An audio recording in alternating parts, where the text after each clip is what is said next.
Hey, I'm Roland with Mobile Geeks, and this is my quick unboxing and a couple of first impressions of the Huawei SNP7. So the SNP7 has just been announced yesterday at a launch event in Paris, and that's where I got this review device. And yeah, let's get started. So it comes in this pretty good looking white leathery or faux leather box, and you just pull this tiny little thing right there, and out comes the SNP7. Let's grab it down here and drag it out of the box. Slides out nicely, and there you go. That's the P7 5-inch Full HD panel, 6.5mm thick only, and 124 grams, I think. But let's put it to the side for a second and dive a bit deeper into the box. So you just lift this part up right here. Let me just get this out first. And right there we have the manual box. In my case, I know that there's nothing in this box right now. I don't know why they didn't put anything in the review units.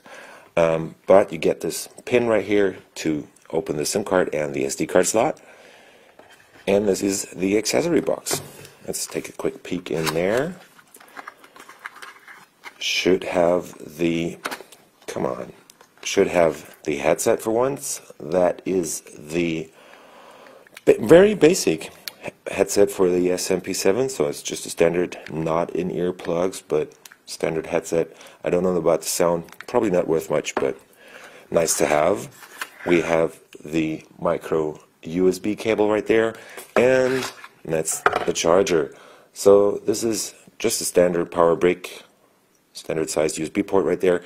It charges at only 1.0 amps, so that could take a while to actually get this thing charged, because the SNP7 actually has a 2500 milliampere hour battery, so if you use the standard charger it might take a while to get this charged. You can use any other charger that is rated at 2 amps, for example. That should also work on the P7. Now let's talk about the phone itself. I have already set it up and turned it on, so I'm just going to unlock it right here.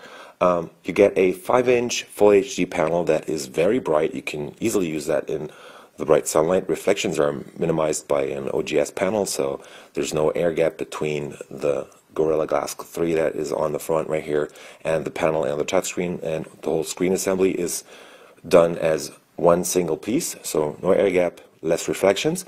That's pretty neat. We have on-screen buttons right here, so no capacitive touch buttons.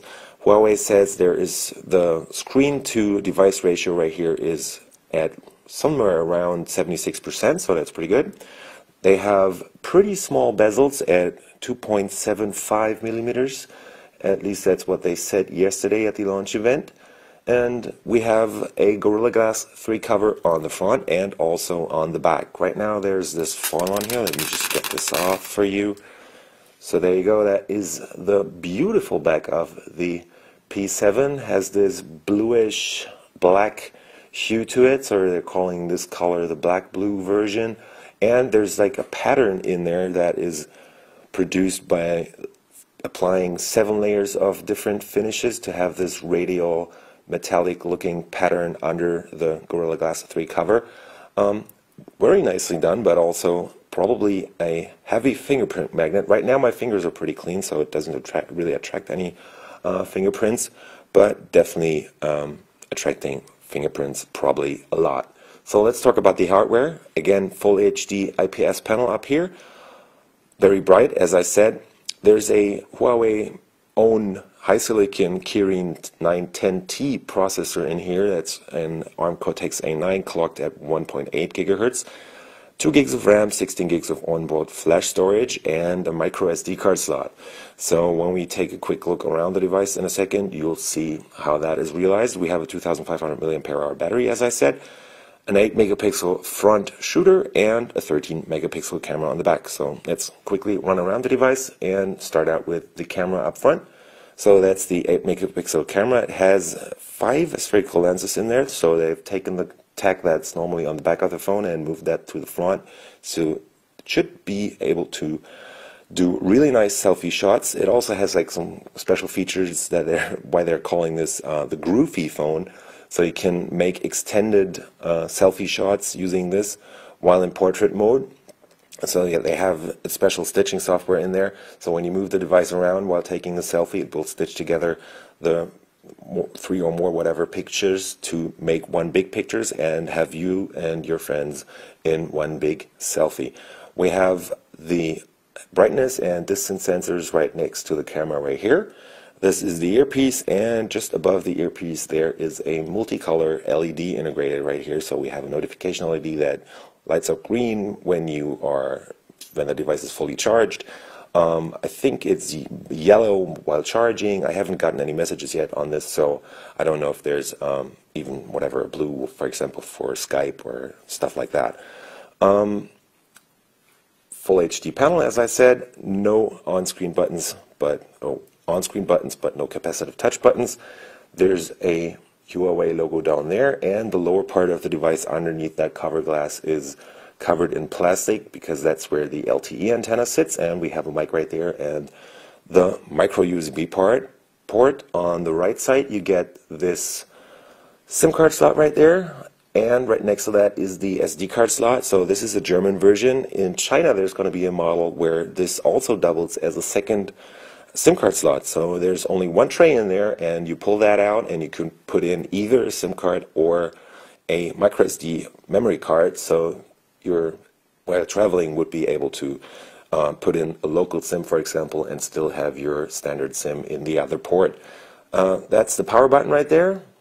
Nicely milled out of aluminum too. Very well placed, I think, because if you're holding the device like that, easily reachable.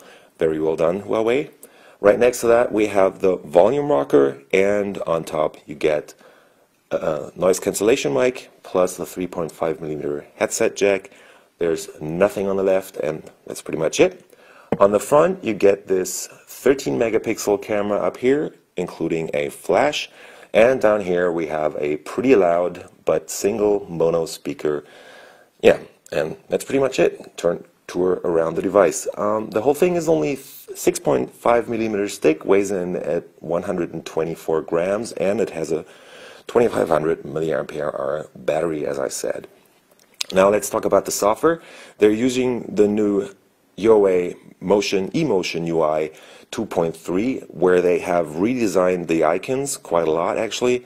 The brightness on the screen is very nice. It's somewhere above 460 candela, so it could easily be read in sunlight. But eMotion UI is again heavily modified. They have a bunch of their own widgets on here, and there is no app drawer. So as you can see, there's no icon for the app drawer down here, and they're just putting all the icons in this grid right here, and also add a bunch of pretty kind of weird looking up here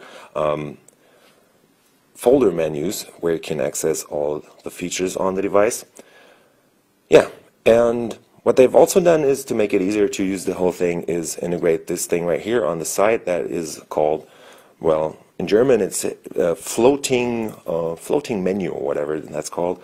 They have a back button in here, home button, menu button, or multitasking button, the lock button, and a memory cleaner that's also easily available in this floating menu. So you can just pull that around, place it wherever you want, and have it easily accessible with one hand.